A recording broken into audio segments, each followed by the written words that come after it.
My teacher always said, if you can influence even one person in your lifetime, you were a success. Well, when you're an educator and when you're in the community, if you have a chance to influence people that are influencing other people, it just spreads.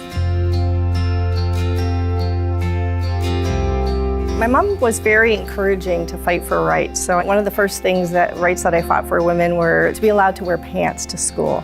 At the time, we could only wear skirts and dresses. And I think the teachers were even more thrilled when I finally won that battle and we were allowed to. And I don't think I wore a dress since. You always see me in pants. I think because of the neighborhood that I grew up in, it attracted me to working with the youth. One of the greatest compliments I ever got was a secretary telling me, you know, you treat the straight A students the exact same way you treat the students straight out of jail. And I said, well, you know, you never know when that day might be the day you can reach them. There's that little window of opportunity where they're open to some mentorship or they're open to, you know, receiving some help. And I don't want to miss that opportunity. So I have to every day treat them with respect and care and love so that I'm available for that window. I got involved with United Way very early on when I was an educator. I was reaping the benefits of their programs when I was younger, and I just wanted to be involved for all of the community centers that I played basketball at the DCCO and Begley Community Center, and I wanted to be a part of that.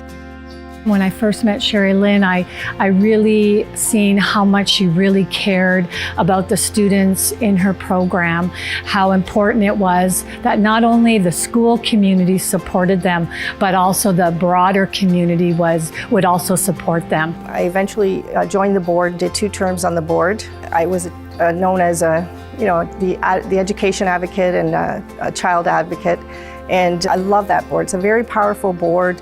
You know, watching Lorraine and everyone at United Way's battle to end poverty and to bring the whole community together to work together is just so inspiring. Over the last year, Sherry Lynn and I's relationship has really grown because she's been one of my biggest mentors. She's been my cheerleader. She's been someone that I can call upon at any time of the day through any means of communication just to talk about life. Sherry Lynn's the type of person that will introduce you to all these new young professionals, and she's always behind you, kind of giving you that little push. And as women, we need to lean in more. We need to be more confident. And Sherry Lynn has instilled a lot of those characteristics in me. In fact, sometimes it makes you almost uncomfortable because she's bragging about you so much, but that's one thing that women don't do enough of, is bragging about who they are, what they've accomplished, and Sherry Lynn brings it out. We've had many conversations about women and leadership in our community and the importance that we really help to promote women in leadership roles. And I think her commitment to that is really demonstrated by her involvement with Build a Dream. Build a Dream is a not-for-profit organization that empowers and encourages young women to consider career opportunities in the skilled trades, science, technology, emergency response, entrepreneurship, politics, areas where women are underrepresented. Sherry Lynn has significant experience within the educational sector, within the community, and she really helps bridge that gap and helps us solve the challenges that young women are currently facing when it comes to aspiring to pursue these career options.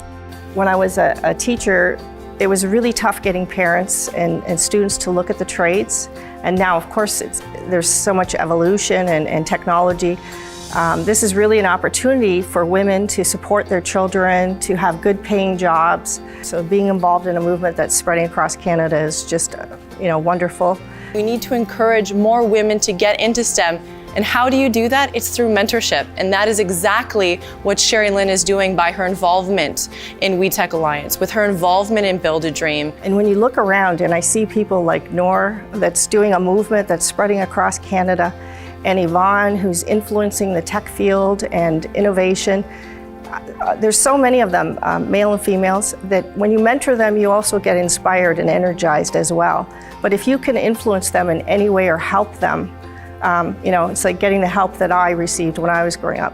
As someone that really believes the importance of women empowering each other, I thought Sherry Lynn would be the perfect candidate for the Athena Award and what the Athena Award represents. She's shown exceptional leadership skills that I've worked towards aspiring to. She currently leads a leadership program, and I hear the feedback from some of her participants in terms of how they're inspired by her journey. And going back to, you can't be what you can't see, I do believe that we need to see more women like Sherry-Lynn be recognized for the important work that they're doing in helping build other leaders in our community. She has been a leader in the education sector, and she's really only been in the community outside of education only for a few years.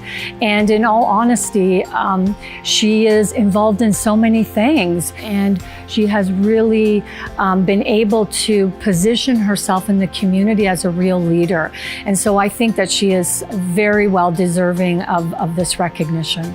This award is awesome because there's so many women and so many people in the community that are deserving.